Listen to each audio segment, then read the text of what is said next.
নম্বর পৃষ্ঠাতে দেখুন লেখা আছে 67তম অধ্যায়। এটা এখানে দেখুন লেখা রয়েছে, পরিষ্কার লেখা রয়েছে, দেখুন গো, মানে এখানে অনেক প্রাণীর নাম লেখা রয়েছে, একটা দুটো না। মুসলমানেরা তো কেবল গরুকে হত্যা করে, আর এ তো পুরো জঙ্গল ধরে সমস্ত প্রাণী হত্যা করার কথা এখানে লেখা রয়েছে।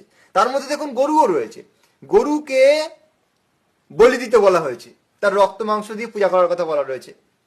কি আশ্চর্যের ব্যাপার!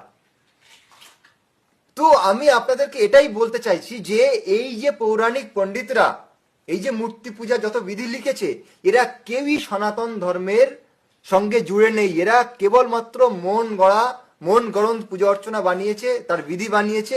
এগুলো বেদ বিরোধী, সনাতন ধর্ম বিরোধী।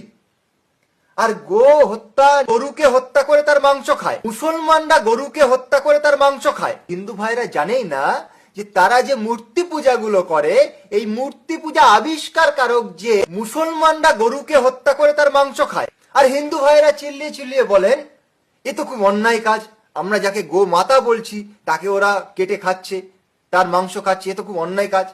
অথচ এই হিন্দু ভাইরা জানেই না যে তারা যে মূর্তি পূজাগুলো করে, এই মূর্তি পূজা আবিষ্কার কারক যে বামন পুরোহিত গুলো রয়েছে, তারা তাদের শাস্ত্রে এইসব পূজার বিধিতে লিখেছে, যেমন দুর্গা পূজা, কালী পূজা, তার বিধিতে লিখেছে গরুকে বলি দিয়ে, গরুর রক্ত মাংস দিয়ে মা কালী, মা দুর্গাকে পূজা করতে হবে।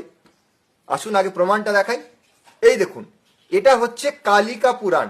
এই কালিকা পুরাণে 588 নম্বর পৃষ্ঠাতে দেখুন লেখা আছে 67তম অধ্যায়। এটা এখানে দেখুন লেখা রয়েছে, পরিষ্কার লেখা রয়েছে, দেখুন গো, মানে এখানে অনেক প্রাণীর নাম লেখা রয়েছে, একটা দুটো না। মুসলমানেরা তো কেবল গরুকে হত্যা করে, আর এ তো পুরো জঙ্গল ধরে সমস্ত প্রাণী হত্যা করার কথা এখানে লেখা রয়েছে।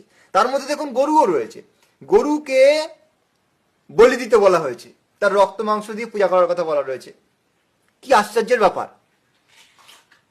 তো আমি আপনাদেরকে এটাই বলতে চাইছি যে এই যে পৌরাণিক পণ্ডিতরা এই যে মূর্তি পূজা যত বিধি লিখেছে, এরা কেউই সনাতন ধর্মের সঙ্গে জুড়ে নেই। এরা কেবলমাত্র মন গড়ন পূজা অর্চনা বানিয়েছে, তার বিধি বানিয়েছে।